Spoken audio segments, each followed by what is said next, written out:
Hello bachon, let's see the question. Question says in a triangle ABC with angle C is pi by 2, the equation whose roots are 10a and 10b is. So the key concept for this question is our key concept for this question is equation quadratic equation having roots alpha comma beta is. तो ये होता है x square minus sum of the root into x plus product of root equal to zero. तो ये होता है quadratic equation का, अगर हमें रूट मालूम है तो उस क्वाड्रेटिक इक्वेशन का format x square minus alpha plus beta into x plus alpha beta होता है, जहाँ alpha beta given quadratic equation के रूट्स हैं। अब यहाँ पर क्या दिया हुआ है कि किसी ट्रेंगल ए बी सी में एंगल सी जो है, angle C is 90 degree, angle C 90 degree है। तो हमसे यहाँ पे पूछा जा रहा है कि जब एंगल सी 90 डिग्री है तो ए प्लस बी का वैल्यू आ जाएगा, सम भी 90 डिग्री आ जाएगा, तो sum of angle A plus B equal to 90 degree. जब ये 90 डिग्री है तो इसमें हम क्या करते हैं, टेन ले लेते हैं दोनों तरफ, तो ये आ जाएगा आपके पास tan A plus B equals to tan 90 degree. तो टेन ए प्लस बी का वैल्यू 90 डिग्री। अब देखिए टेन ए प्लस बी क्या होता है, tan A plus tan B divided by one minus tan A into tan B. और इसका value आ जाएगा आपके पास 1090 इनफाइनाइट होता है। और रेसिप्रोकल दोनों तरफ ले लेते हैं तो ये आ जाएगा one minus tan A into tan B, one minus tan A into tan B divided by tan A plus tan B divided by tan A plus tan B. और इसका वैल्यू आ जाएगा आपके पास इनफाइनाइट का रेसिप्रोकल जीरो, क्रॉस मल्टीप्लाई करेंगे तो यहाँ से आपके पास आ जाएगा one minus tan A into tan B zero. That means की tan A into tan B का जो वैल्यू है वो हमारे पास आ जा रहा है वन के इक्वल।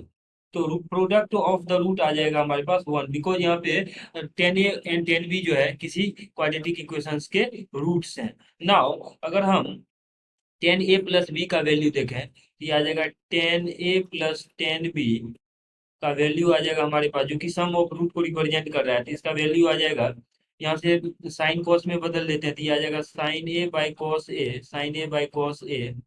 प्लस यहाँ से आ जाएगा sine B by cos B. इसको हम सिंप्लीफाई कर लेते हैं तो ये वैल्यू आ जाएगा, एलसीएम लेने के बाद एलसीएम जो है इसका एलसीएम आ जाएगा cos A into cos B. और यहाँ बन जाएगा आपके पास sine A cos B plus cos A into sine B.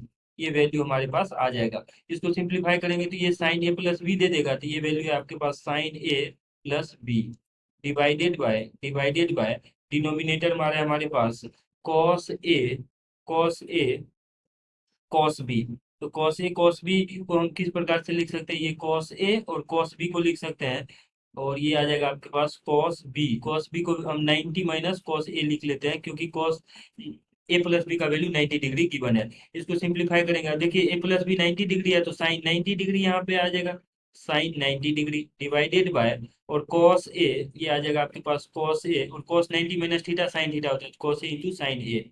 अब न्यूमरेटर और डिनोमिनेटर में हम टू से मल्टीप्लाई कर देते हैं। साइन 90 डिग्री वन होता है, आ जाएगा simply two divided by two sine A